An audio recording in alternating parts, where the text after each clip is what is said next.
26 enemy soldiers killed, 3 machine gun nests destroyed, 1 man, 1 day. 0 recognition for 52 years. April 5, 1945, northern Italy, the Gothic Line. American forces are assaulting heavily fortified German positions in the mountains, and Lieutenant Vernon Baker, 25 years old, black officer in segregated unit, leads his platoon up a steep hill toward German bunkers.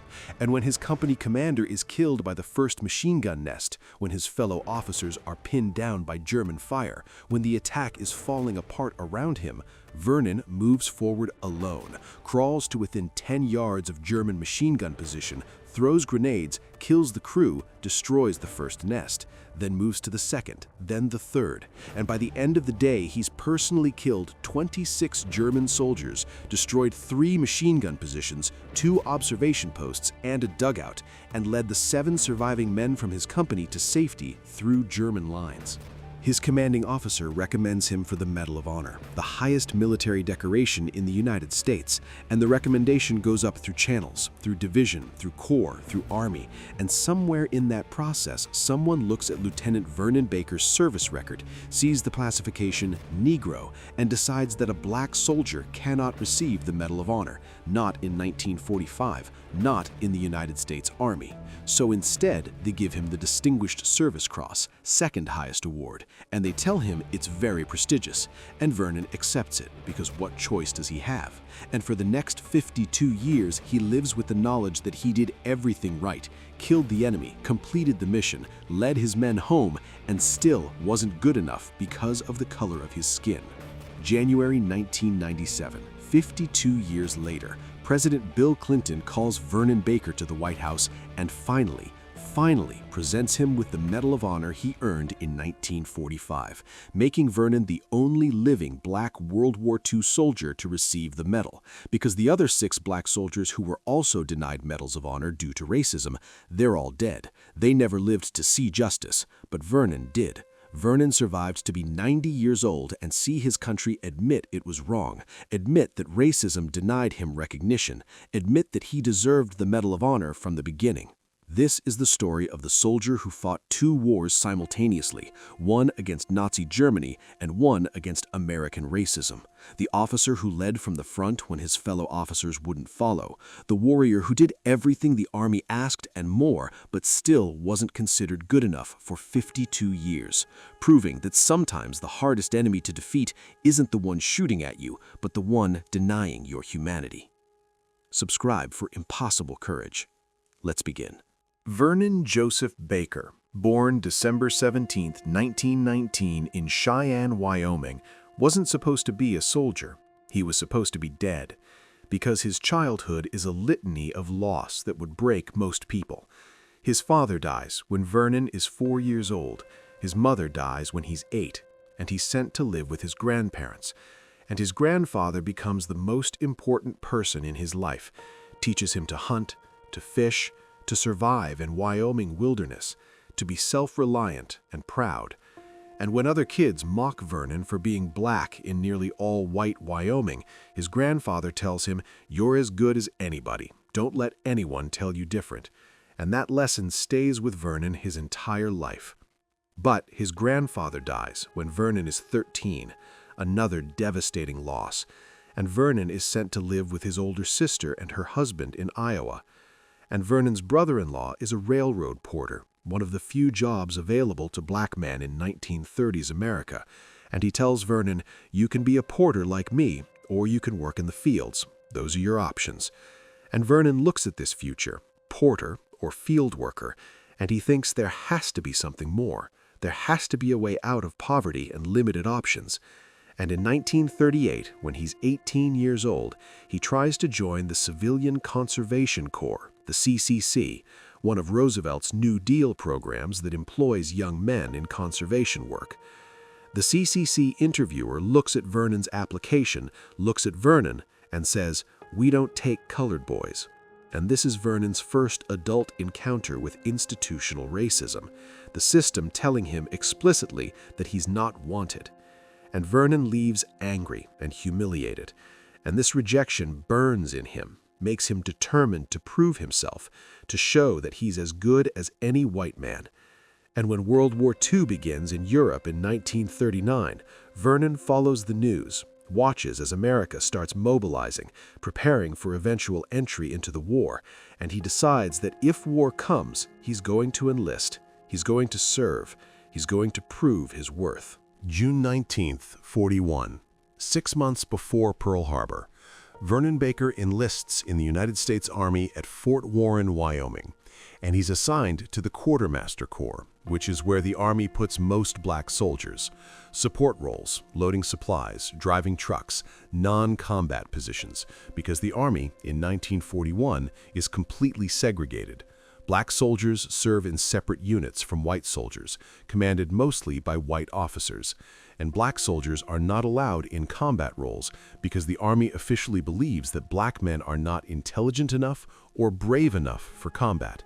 This is written in Army doctrine. This is official policy, and Vernon is assigned to be a truck driver. But Vernon doesn't want to drive trucks. He wants to be a soldier, a real soldier, combat soldier. And he hears that the Army is forming a new segregated combat unit, the 92nd Infantry Division, the Buffalo Soldiers, historically black division dating back to the Civil War. And they're recruiting for an officer candidate school for black soldiers, and Vernon applies. And somehow, miraculously, he's accepted, and he enters officer candidate school in 1942 at Fort Benning, Georgia. Fort Benning, Georgia, 1942, is in the Deep South. Jim Crow laws are fully in effect. Segregation is absolute. And black officer candidates are treated as an aberration, an experiment. And white officers at Fort Benning make it clear they don't believe black men can be officers. They create additional obstacles, additional standards, anything to wash out black candidates. And of the 100 black men who enter Vernon's officer candidate class, only 20 graduate, Vernon among them. And on January 11, 1943, Vernon Baker is commissioned as a second lieutenant in the United States Army, one of only a handful of black combat officers in the entire military. He's assigned to the 92nd Infantry Division, which is training at Fort Huachuca, Arizona, and even though it's a black division, the senior officers are all white. The colonels and generals are white men who often don't want to be there, who consider assignment to a black division a career dead end, and many of these white officers bring their racial prejudices with them. They don't trust their black soldiers. They don't believe black soldiers can fight, and this creates fundamental command dysfunction because soldiers know when their officers don't believe in them.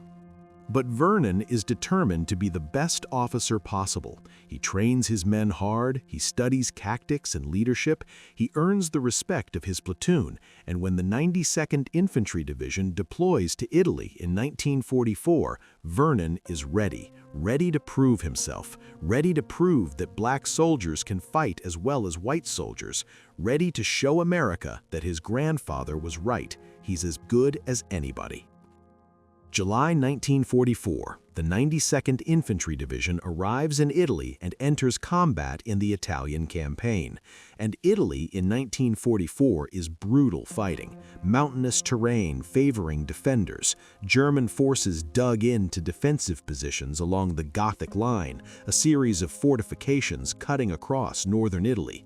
And the Italian campaign is often called the Forgotten Front because it gets less attention than France or the Pacific, but it's vicious combat, slow, grinding warfare in mountains and mud. Vernon's first combat experiences are small unit actions, patrols, skirmishes, and he performs well, leads his men competently. And he notices something immediately. When his platoon engages German forces, the Germans fight back just as hard as they fight against white American units.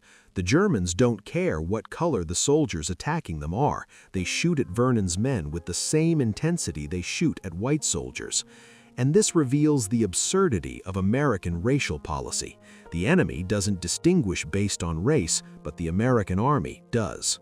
Over the next several months, Vernon participates in multiple combat operations, and he's developing a reputation as an aggressive officer who leads from the front, who doesn't ask his men to do anything he won't do himself.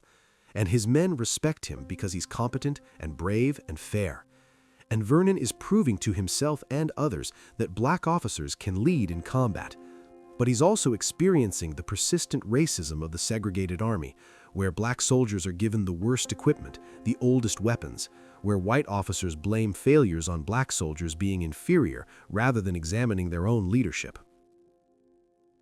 April 1945, the war in Europe is entering its final phase. Germany is collapsing. Allied forces are pushing into Germany from the west and Soviet forces from the east. And in Italy, the Allies are conducting final offensive to break through the Gothic Line and push into the Po Valley. And Vernon's unit, Company C, 370th Infantry Regiment, 92nd Infantry Division, is assigned to attack German positions near Viareggio in northern Italy, specifically Castle Aganolfi, a medieval castle the Germans have fortified as strongpoint. The mission is to advance up a hill toward the castle, destroy German defensive positions, and clear the way for the main assault. And Vernon's company is one of several companies participating in this attack. And they begin the assault early morning, April 5, 1945, moving up the steep hillside toward German positions. And immediately they come under heavy fire from German machine guns and mortars positioned in bunkers and trenches. Vernon's company commander, Captain John Runyon, white officer, is leading the advance when the first German machine gun opens fire from a camouflaged position, and Captain Runyon is hit, killed almost instantly, and the company loses its commander in the first minutes of the assault.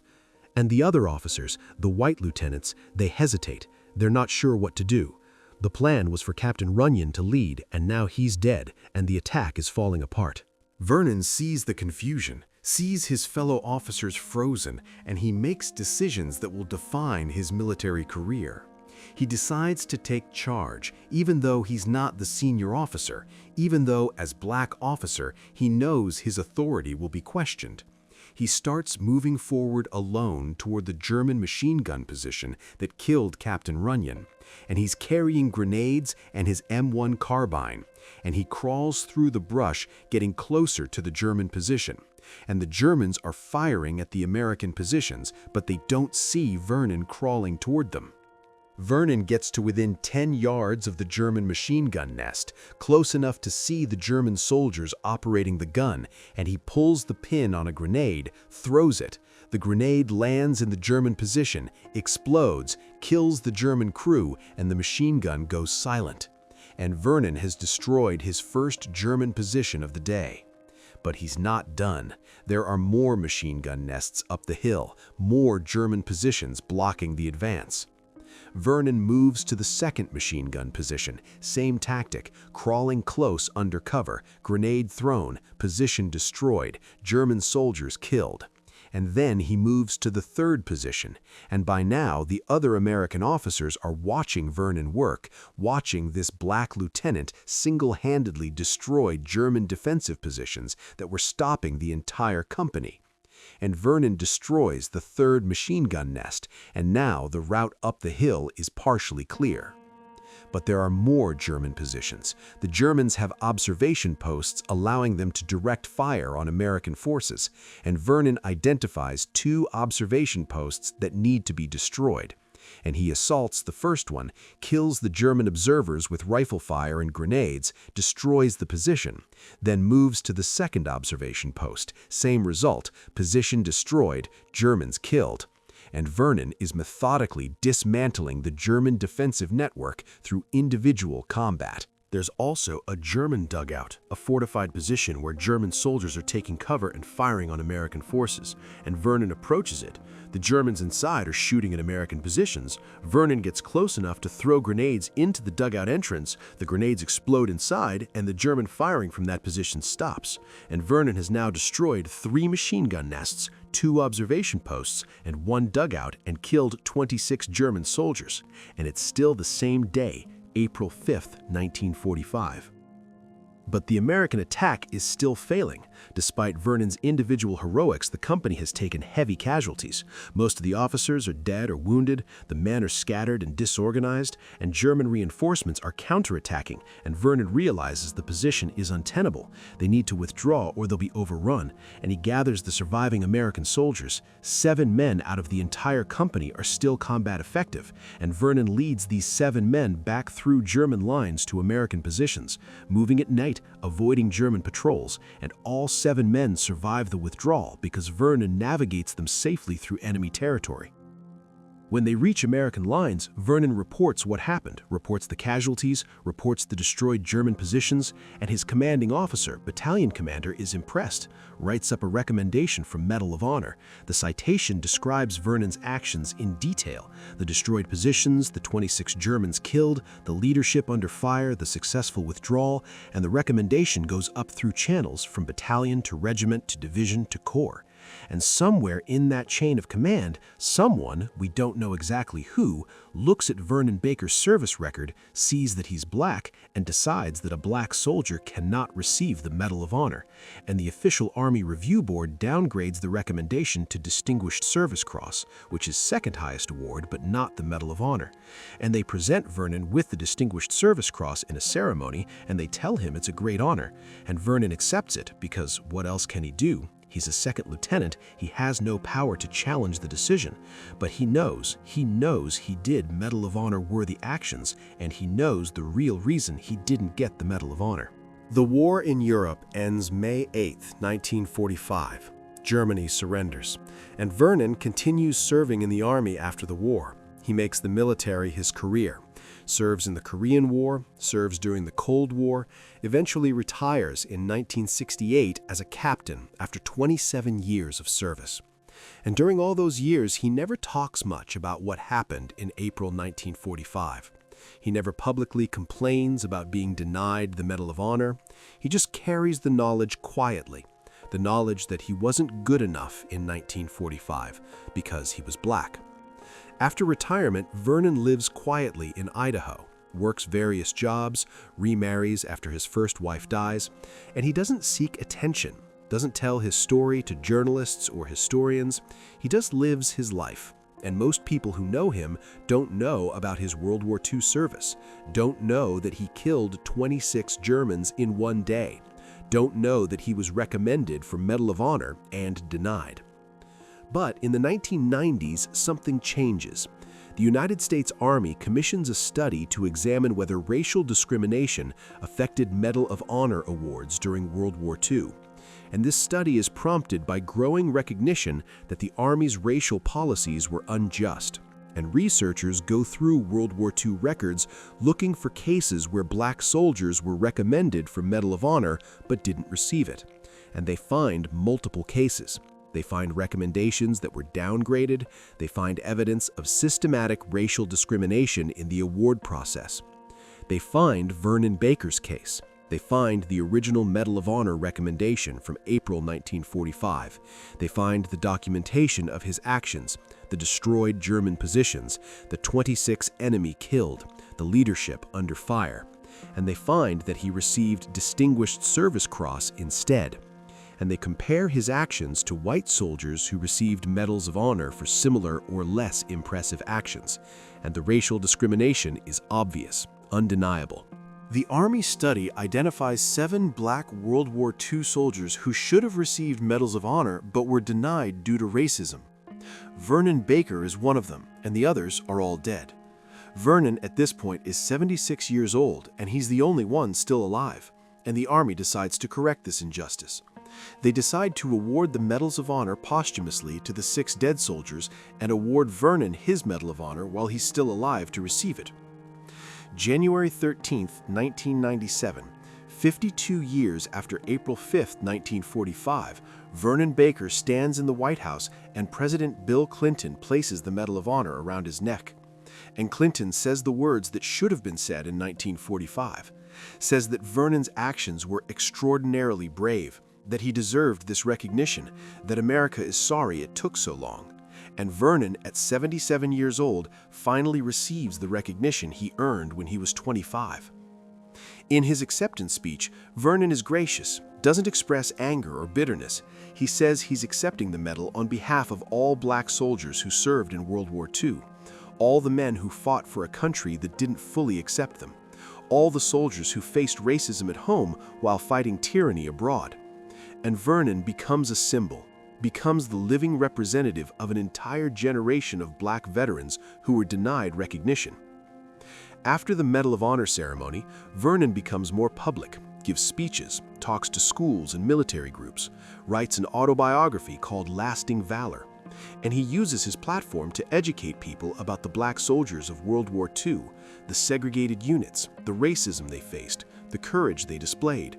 And Vernon lives until July 13, 2010, dies at age 90 in Idaho, having lived 65 years after the day he killed 26 Germans, having lived 13 years after finally receiving the Medal of Honor, having lived long enough to see some measure of justice. The question of why it took 52 years to correct this injustice is worth examining, because it reveals how institutional racism works.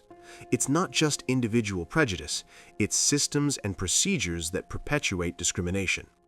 The Medal of Honor review process in 1945 had multiple levels of approval. Multiple officers had to sign off, and at some point in that process, someone or multiple someones decided that black soldiers couldn't receive the highest award, and everyone else in the chain of command accepted that decision. Nobody challenged it. Nobody said, "This is wrong." And that's how systemic racism functions, through collective acceptance of unjust norms. The fact that 6 other black soldiers who were denied medals of honor died before the injustice was corrected shows the cost of delayed justice. These men, Luther Woodward, Charles Thomas, Edward Carter Jr., John Fox, Willie James Jr., Reuben Rivers, they all performed Medal of Honor-worthy actions. They were all denied due to racism, and they all died before America admitted its mistake. They never got to hear their country apologize, never got to stand in the White House and receive proper recognition. They just died knowing they weren't considered good enough. Vernon's survival to receive the Medal of Honor in 1997 is partly luck, partly his physical toughness. He lives to 90, which is remarkable for someone who went through World War II combat and then lived through decades of racism in America. And his survival means he becomes the face of this injustice, the living proof that America denied black soldiers recognition they earned. And Vernon handles this responsibility with grace and dignity, uses his platform to educate, not to express rage. The comparison to other Medal of Honor recipients from World War II shows the racial disparity clearly. White soldiers received Medals of Honor for actions comparable to or less impressive than Vernon's. Audie Murphy received Medal of Honor for actions at Holzwihr, where he killed 50 Germans. Vernon killed 26 and destroyed multiple fortified positions. The actions are comparable, but Murphy got his Medal of Honor immediately in 1945, and Vernon waited until 1997, and the only significant difference between them is race. The broader context of black military service in World War II reveals patterns of discrimination and courage. Over 1 million black Americans served in the military during World War II. They served in segregated units, often commanded by white officers who didn't believe in them. They were given inferior equipment and assignments. They faced racism from fellow American soldiers and from American civilians. And yet they served, they fought, they died for a country that denied them basic civil rights. And their service helped lay groundwork for the civil rights movement, helped black veterans and civilians argue that if black men could fight and die for America, then black citizens deserved full equality. The 92nd Infantry Division specifically had a complicated history. Some commanders praised the division's performance, others criticized it, and much of the criticism was based on racial prejudice. White officers blamed black soldiers for failures that were really failures of leadership and support. The division didn't always get the artillery support or air support that white divisions received. They had higher casualty rates, partly because they were given difficult assignments with inadequate support. And yet, individual soldiers like Vernon performed with extraordinary courage despite these obstacles. Vernon's post-war military career shows his commitment to service despite the injustice. He could have left the Army after World War II, could have been bitter about the denied Medal of Honor, but he stayed in for 27 more years, served in Korea, continued to lead and serve. And this shows character, shows that his service wasn't about recognition or awards, but about duty and proving his worth. And he eventually retired as captain, which is a respectable rank, but not general or colonel. His career was probably limited by racism, just as his Medal of Honor was denied by racism. The 1990s Army study that led to Vernon's Medal of Honor shows institutional change is possible. The Army admitted its past racism, admitted that the Medal of Honor process in World War II was corrupted by racial discrimination, admitted that black soldiers were held to higher standards and denied recognition they earned. And this admission matters. Institutions rarely admit fault, and the Army's willingness to correct this 60-year-old injustice shows progress, shows that racism can be acknowledged and partially addressed even decades later. The symbolic importance of Vernon Baker's being the only living black World War II Medal of Honor recipient at his ceremony cannot be overstated. He stood alone at that White House ceremony. He represented all the dead black soldiers who never got justice. He was the living witness to both the courage of black soldiers and the injustice they faced. And his presence made the ceremony meaningful in a way that posthumous awards to dead soldiers cannot be. Because Vernon could speak, could accept the medal, could represent his generation. The lesson from Vernon Baker's story from modern military is that racism degrades military effectiveness. When the Army denied black soldiers opportunities to serve in combat, they wasted human resources. When they denied black officers command positions, they lost talented leaders like Vernon. When they denied recognition to black heroes, they undermined morale and justice. And all of this made the military less effective. Racism isn't just morally wrong, it's tactically stupid. And modern American military has learned this lesson. Modern military is integrated, and black soldiers can rise to highest ranks, including generals and admirals. The lesson for American society is that injustice delayed is not justice denied permanently. Vernon waited 52 years, but eventually received his Medal of Honor. The 6 other black soldiers got posthumous recognition. America eventually admitted its mistake. And while this doesn't erase the decades of injustice, it shows that moral arc of history can bend toward justice, even if it bends slowly, even if it takes decades, even if most victims don't live to see it. If you know someone who's been denied recognition they deserve, someone who's accomplished extraordinary things but hasn't been acknowledged because of their identity or background, someone who's wondering if justice will ever come, share this story, not because justice always comes in time, but because sometimes it does.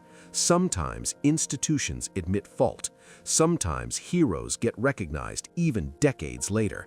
And the courage to continue serving despite injustice, the dignity to accept delayed recognition without bitterness, the grace to use that recognition to honor others, these are forms of heroism as impressive as combat valor. Subscribe to this channel for more stories of warriors who fought multiple enemies simultaneously. Battles where courage meant overcoming not just military opponents, but institutional racism. And soldiers who proved that sometimes the hardest fight isn't on the battlefield, but for recognition of your humanity and achievements. Hit the notification bell because we're bringing you proof that justice can come even after decades, that institutional racism can be acknowledged and partially corrected, and that heroes come in all colors, even when their country is slow to recognize them. And remember, when you face injustice, when you accomplish something extraordinary and are denied recognition you deserve, when the system tells you that you're not good enough because of who you are rather than what you've done, you have the same choice Vernon Baker had. You can become bitter and quit, or you can continue serving, continue achieving, continue proving your worth while waiting for justice. And if you choose the second path, you might wait 52 years like Vernon did, but eventually recognition might come. And even if it doesn't, you'll know what you accomplished. You'll know you did everything right, and that knowledge has value independent of what others acknowledge. Vernon Baker killed 26 Germans and destroyed 6 fortified positions in one day, led his men to safety, and waited 52 years for the Medal of Honor. And when it came, he accepted it with grace and used it to honor others. And that combination of courage, patience, and grace made him legend. What will you accomplish when you stop waiting for recognition and start serving regardless of whether anyone notices?